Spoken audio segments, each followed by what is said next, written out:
we have finally come to the 40k portion, or the 11th edition portion of the Adepticon reveals, which is fun, I guess. Yeah, so let's talk about that.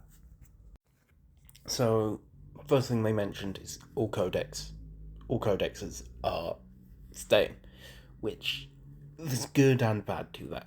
It's good because we don't have to go out and buy new codexes. It's bad because not all the codexes that were released this edition have been really that good. I know Custodes got the short end of the stick, and yeah, so that kind of sucks, but also it's fine. Because rules and things change every 3 to 6 months anyway.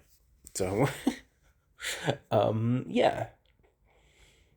Anyone advocating for a complete reset, and I have seen people like that, just because one or two codexes are not great, get fucked. like, I'm not gonna name any names, because it's not worth it. But like, I've seen some people who are just, I don't have the words for you. Please, why do you exist? And also stratagems are changing a little bit. So yeah, I everything I'm seeing here is just making me think of Ninth Edition. The way that you could sort of pick and choose,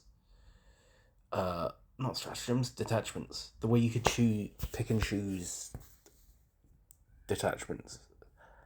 So you could, it was basically got to the point where people were just cherry picking the strongest ones, and that's not great.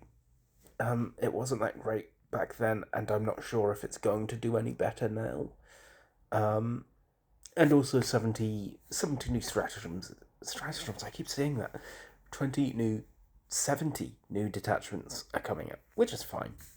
Granted, at least 30% of those, I imagine, are going to be exclusively for Space Marines. So, yeah. But that makes things interesting. Yeah, like, there's definitely, I can see that they're trying to make it so that, narrative games, that all games are more, excuse me, that all games are more narrative now. But like, the problem is that some people won't do that. Some people just will not play that way, and those people will almost indefinitely ruin it to the point that they have to change the interesting narrative detachments.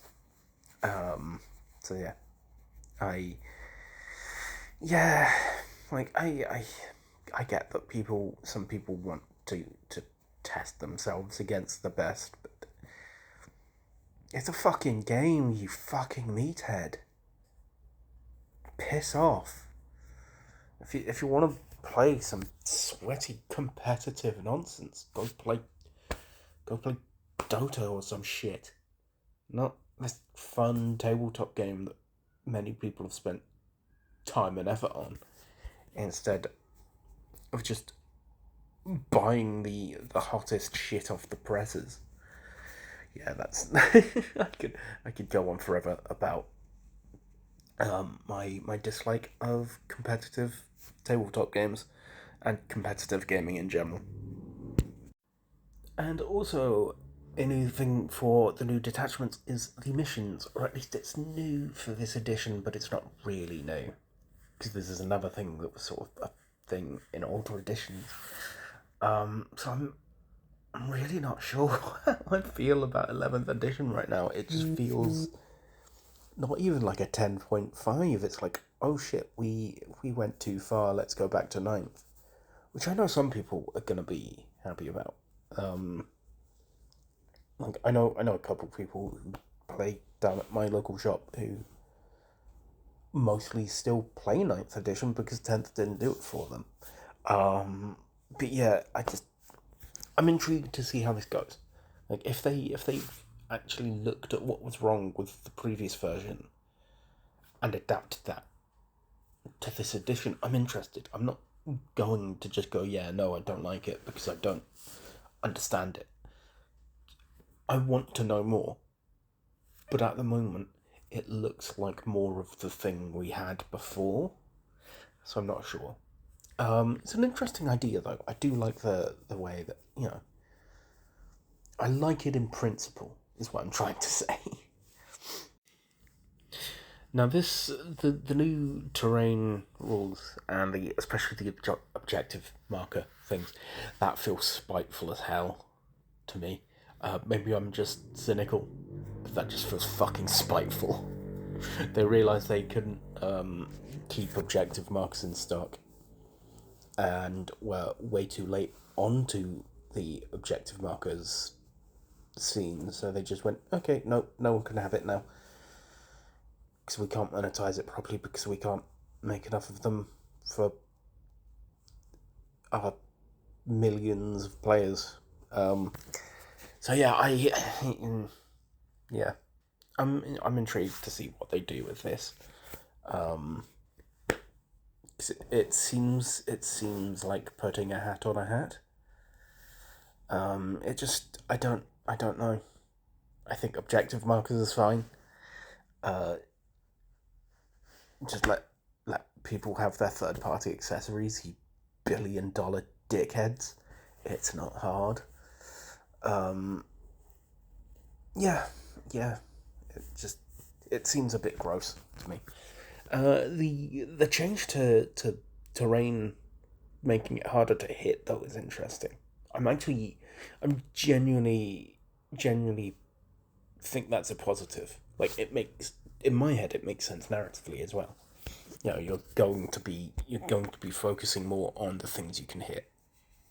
So yeah, that's fun. I do like that. And also, one thing that's interesting is the new combat rules. How you can't. Well, so this specific bit of the article is talking about close combat, but also for ranged combat, if a unit has not shot, it cannot be targeted unless the unit that's shooting it is within 15 inches. So we've got a fog of war type thing. I think in theory that's a really interesting idea. It means that stealthy units that want to wait until the opportune moment don't get shot off the board immediately. So yeah, that's fun. And also with the close combat stuff, you no longer roll dice and go, shit, I can't charge that, so I'm just gonna stand here out the open like a melon. No, now you roll dice and choose your target then. That's more interesting. Thank you. Another thing that I'm interested to see that's coming back is rhino rushing. Getting guys and rhinos charging the main line, getting the guys out of the rhino, and going straight into melee. Now, they have said that if you do that tactic, the guys in melee will get battle shocked, which is a nice balance, but it's fun. I love that. They have also said that the 40k app is getting updated, so that's nice. If there's anything else that folks want to hear or know, that maybe, obviously I'm getting all of this information from Warhammer Community, but if you can't be fucked to go to Warhammer Community and you just want to ask questions or ask me what I think, shoot comments. I'm happy to answer them and talk more about 11th edition because I'm excited for it.